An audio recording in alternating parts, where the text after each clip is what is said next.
देखते हैं Krebs cycle के बारे में। तो स्टूडेंट्स, क्रेब साइकिल को हम लोग पीसीएस साइकिल के नाम से भी जानते हैं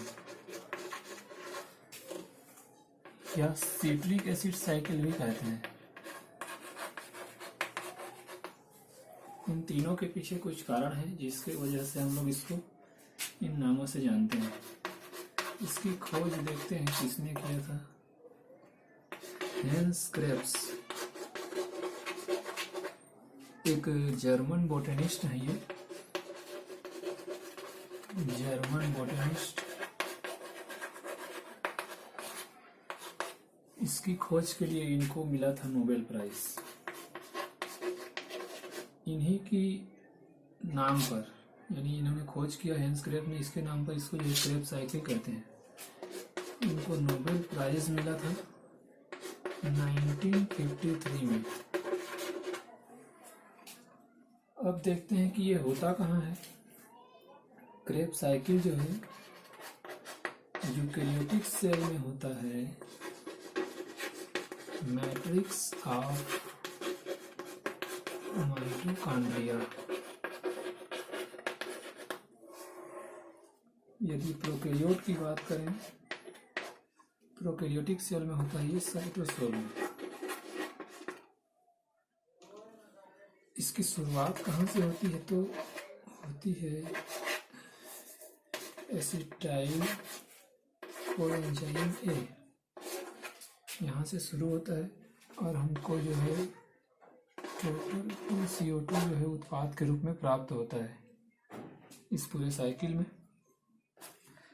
तो अब देखते हैं कि ये जो एसिटिल कोएंजाइम ए है, एसिटिल कोएंजाइम ए हमको कहाँ से मिला था? ग्लाइकोलाइसिस पढ़े हैं पिछले क्लास में। ग्लाइकोलाइसिस में क्या हुआ था कि ग्लूकोज पहले क्या बनाया? 2-पायरुवेट बनाया। अब ये पायरुवेट क्या बनाया? Acetyl coenzyme A. अब ये कैसे बनाया देखते हैं कि पायरुवेट जो है एसिटिल कोएंजाइम में कन्वर्ट कैसे हुआ। हम लोग देख रहे हैं ग्लूकोज से पायरुवेट, फिर पायरुवेट से एसिटिल कोएंजाइम ए। ग्लूकोज एक शुगर है, कार्बोहाइड्रेट है। कार्बोहाइड्रेट से हम लोग प्राप्त कर रहे हैं एसिटिल कोएंजाइम ए। तो ग्लाइकोलाइसिस से 2 पायरुवेट बनाया, 2 पायरुवेट से 2 एसिटिल कोएंजाइम ए बनेगा। अगर ये 2 पायरुवेट है, ये कोएंजाइम ए की उपस्थिति में ही बनाता है एसिटिल कोएंजाइम ए। और इसमें जो एंजाइम भाग लेता है पायरुवेट डिहाइड्रोजिनेस, इसको हम लोग कह देते हैं पायरुवेट डिहाइड्रोजिनेस कॉम्प्लेक्स। इस पूरी प्रक्रिया को कहते हैं पायरुवेट डिहाइड्रोजिनेस कॉम्प्लेक्स। यहाँ पे डीकार्बोक्सिलेशन की क्रिया होती है। डीकार्बोक्सिलेशन की क्रिया होती है। डीकार्बोक्सिलेशन यानी CO2 बाहर। अब आपको ये याद रखना है कि जहाँ भी डीकार्बोक्सिलेशन की क्रिया हो रही है वहाँ स्वतः ही क्या होता है? डिहाइड्रोजिनेशन भी होता है। डिहाइड्रोजिनेशन यानी हाइड्रोजन आयन बाहर होंगे। अब उस हाइड्रोजन को एक्सेप्ट कौन करता है? यहाँ से जो हाइड्रोजन बाहर होगा उसको एक कोफैक्टर होता है NAD, ये एक्सेप्ट करता है और बनाता है NADH प्लस H+। तो वो बात आपको याद रखना है कि डीकार्बोक्सिलेशन जहाँ हो रहा है वहाँ पे ऑटोमेटिक क्या होगा? डिहाइड्रोजिनेशन की क्रिया भी होगा TCA साइकिल में। तो उस डिहाइड्रोजिनेशन के फलस्वरूप जो हाइड्रोजन निकल रहा है उसको NAD कोफैक्टर एक्सेप्ट कर रहा है। इस प्रकार से क्या बना लिया? एसिटिल कोएंजाइम ए बना लिया। तो आपको बता दूं कि जो पायरुवेट होता है, ये 3 कार्बन कंपाउंड का होता है, ठीक है। अब यहाँ 2 अणु है पायरुवेट के, तो इस प्रकार से टोटल इसमें क्या होंगे 6 कार्बन कंपाउंड। इस प्रकार से 3 कार्बन कंपाउंड में से एक CO2 निकल गया है इस PDH कॉम्प्लेक्स के थ्रू, तो एक कार्बन बाहर हुआ। तो एक कार्बन बाहर हो जाने से जो एसिटिल कोएंजाइम ए है, एक अणु में कितना होगा 2 कार्बन होगा, क्योंकि ये 3 है, एक कार्बन बाहर इसलिए 2 कार्बन, इसलिए जो है ये जो 2 एसिटिल कोएंजाइम है, तो दोनों एसिटिल कोएंजाइम में टोटल कितने कार्बन होंगे 4 कार्बन। तो TCA साइकिल में हम लोग जो है सबसे पहले एक एसिटिल कोएंजाइम ए को लेकर देखते हैं।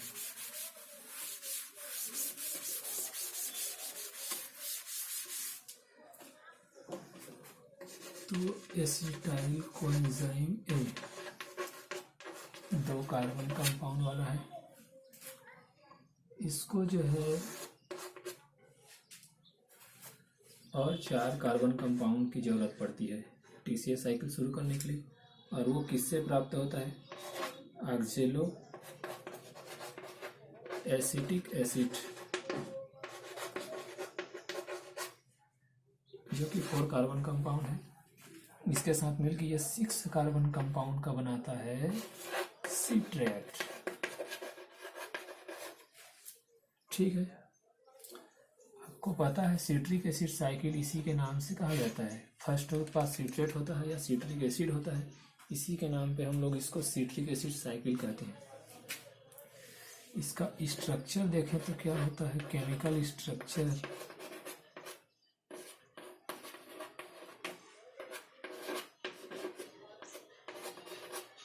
ये होता है इसका केमिकल स्ट्रक्चर। इसमें जो है देख रहे हो आप लोग कि 3 कार्बोक्सिलिक समूह है। इसी 3 कार्बोक्सिलिक समूह के कारण इसको हम क्या कहते हैं, ट्राई कार्बोक्सिलिक एसिड साइकिल। इसी के नाम से हम इसको TCA साइकिल कहते हैं। ठीक है, तो अगला देखते हैं कि जो 6 कार्बन सिट्रेट है, 6 कार्बन वाला किस प्रकार से बना। एसिटिल कोएंजाइम में ऑक्जेलो एसिटिक एसिड के साथ मिला। इसके साथ साथ यहाँ फर्स्ट जो स्टेप है आपको इसको याद रखना है, हाइड्रेशन। हाइड्रेशन यानी वाटर मॉलिक्यूल ऐड हुआ और कोएंजाइम ए बाहर हुआ। ये जो कोएंजाइम ए है बाहर हो गया, इस प्रकार से हमको सिट्रेट मिला। ये हो गया फर्स्ट स्टेप। ठीक है, अब सेकेंड स्टेप की बात करें, इसको 2 भाग में मारते हैं, 2A बोल देते हैं, जो फर्स्ट स्टेप है इसका, सेकेंड स्टेप का फर्स्ट स्टेप। तो यहाँ पे बनता है सिस एकोनिटेट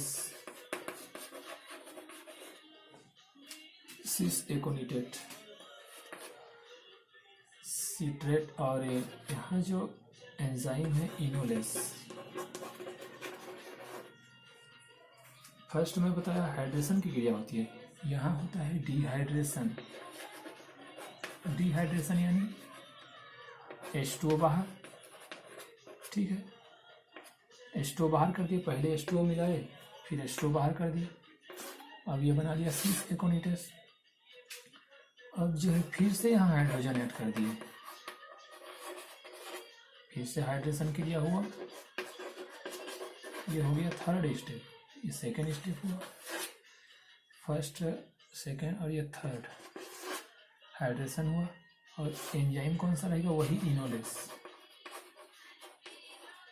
और ये क्या बना लेता है, आइसोसिट्रेट। आइसोसिट्रेट बना लिया। तो इसको बताया था मैं 2A, और ये जो थर्ड स्टेप बोल रहा हूँ ये 2B होगा। ठीक है, ये दोनों जो है सेकेंड स्टेप के अंतर्गत आते हैं। इस प्रकार से सिट्रेट आइसोसिट्रेट में कन्वर्ट होता है। अब होता है ये third step, alpha keto glutarate. Alpha keto glutarate, यहाँ पे डिकार्बोक्सिलेशन होता है। डिकार्बोक्सिलेशन यानी CO2 बाहर, अब मैं बताया था जहाँ पे डीकार्बोक्सिलेशन क्रिया हो रही है वहाँ पे ऑटोमेटिक डिहाइड्रोजिनेशन भी होगा। तो डिहाइड्रोजिनेशन में क्या होता है कि जो हाइड्रोजन बाहर होता है उसको एक्सेप्ट करने के लिए कोई एक कोएंजाइम की ज़रूरत पड़ती है। तो जो NAD है यहाँ कोएंजाइम के रूप में कार्य करता है और हाइड्रोजन को एक्सेप्ट करता है और क्या बना लेता है NADH+H+। ये हो गया थर्ड स्टेप। अब fourth step,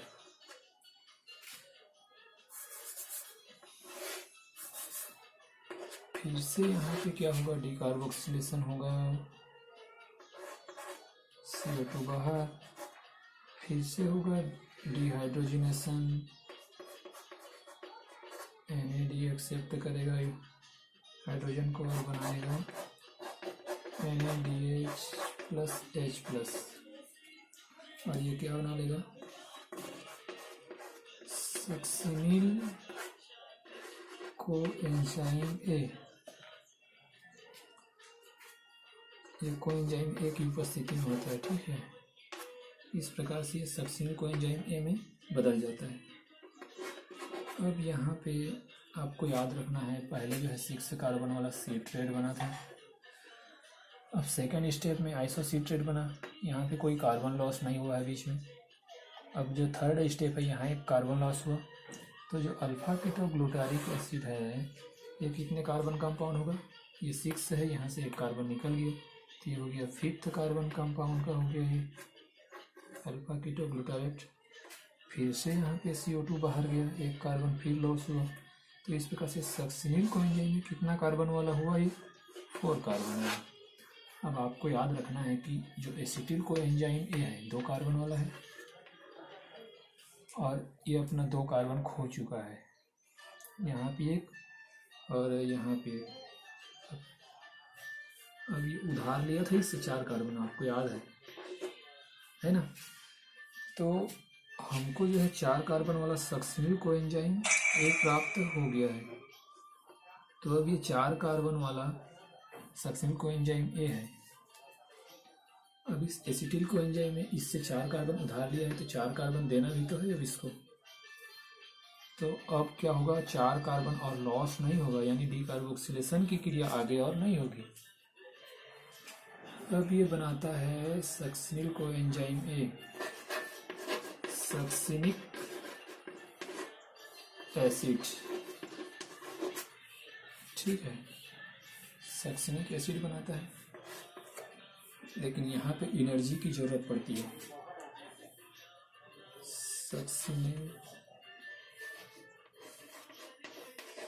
succinate थायोकाइनेस enzyme,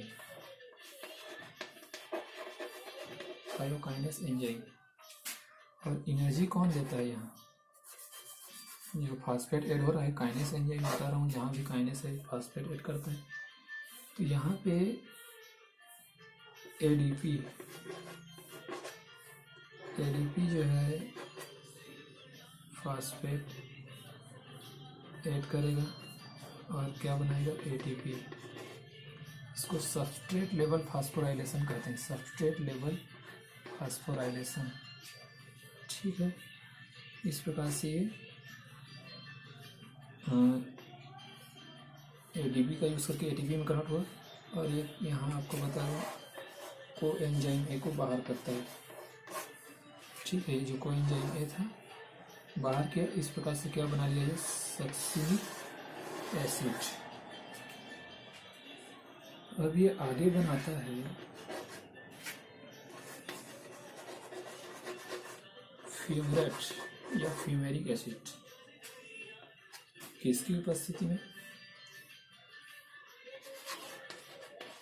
succinate dehydrogenase,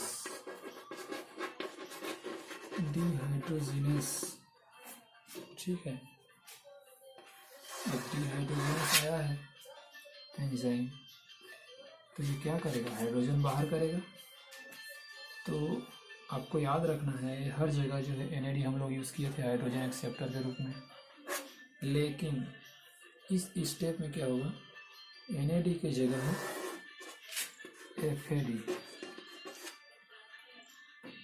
FAD आता है और क्या करता है,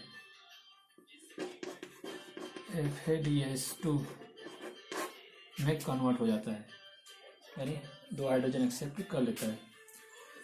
अब ये क्या बन गया, फ्यूमरेट। अब फिर से यहाँ पे हम लोग वाटर ऐड कर देते हैं, ठीक है। H2O ऐड किए, यानी हाइड्रेशन की क्रिया करेंगे। हाइड्रेशन की क्रिया करेंगे तो क्या होगा, यहाँ पे ये बना लेता है माइलिक एसिड।